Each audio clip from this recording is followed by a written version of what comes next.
রাসূল সাল্লাল্লাহু আলাইহি ওয়াসাল্লাম তিনি বলেন ইন্নাল্লাহা লা ইয়াকবিজুল ইলমা ইনতাজআন ইয়ানতাজউ মিনান নাস ওয়ালাকিন ইয়াকবিজুল ইলমা বিকবজিল উলামা হাত্তা ইযা লাম ইয়াতরুক আলিমান ইত্তাখাযান নাস রুউসান জুহালা ফাসুইরু ফাআফতাউ বিগাইরি ইলমিন ক্বাদ যাল্লু ওয়া আযাল্লু।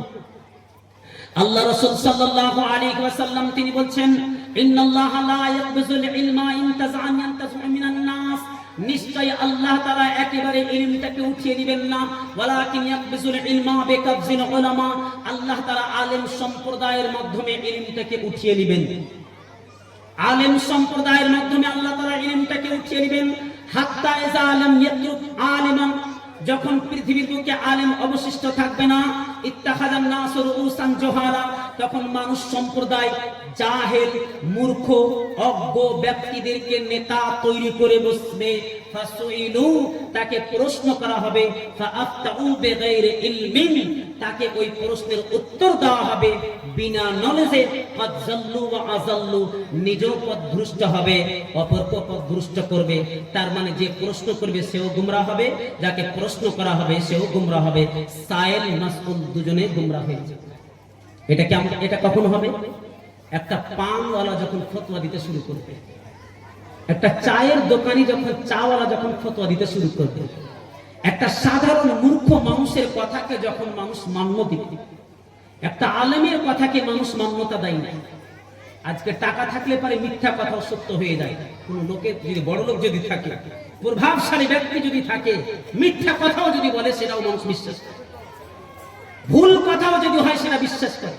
একটা আলেম যদি কথা বলে তার কথা নিতে যাবে না, একটা টাকাওয়ালা তার কাছে হা করে সবাই তাকিয়ে আছে, সে যেটা বলবে সে তার উপরে আমল করবে। আজকে দেখুন আলেম ওলামাদের কথা কেউ শুনতে যায় না, কিন্তু আজকে যে নায়িকা যদি আসে, নায়ক নায়িকা, সেখানে মানুষের ভিড় থামা যাবে না।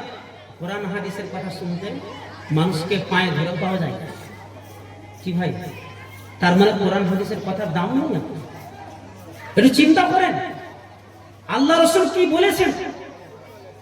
সম্মানিত দিনী ভাই, রাসূলুল্লাহ সাল্লাল্লাহু আলাইহি ওয়াসাল্লাম তিনি বলছেন, যখন আলেম সম্প্রদায়কে সম্মান ইজ্জত দেওয়া হবে না, আস্তে আস্তে যখন আলেম সম্প্রদায় মিটতে শুরু করবে, তখন জাহেল মূর্খদেরকে নেতা তৈরি করে বসবে। আজকে মানুষ গুমরাহ হচ্ছে, আজকে মানুষ পথভ্রষ্ট হচ্ছে। আজকে দেখুন শুধু ফেসবুক খুললে পারে, ফেসবুকে মুফতির কমি নেই, এমন এমন ফতোয়া দিতে শুরু করে দেয়, বড় বড় আলেম ওলামাদের মাথা নিচু হয়ে যায়। কোন জায়গাতে আমরা এসেছি? আজকে হারাম জিনিসকে হালাল ভাবে ভক্ষণ করা হচ্ছে। এই যে গুলের মতো ভয়ঙ্কর একটি হারাম জিনিস, সেটাকে মাকরুহ বলে ব্যবহার করা হচ্ছে।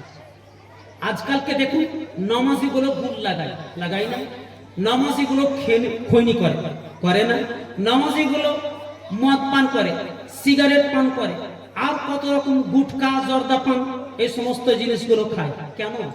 কিছু কিছু আলেমের মুখ থেকে শুনেছে এগুলো মাকরুহ, তার মানে হারাম জিনিসকে মানুষ ভক্ষণ করবে। ভাই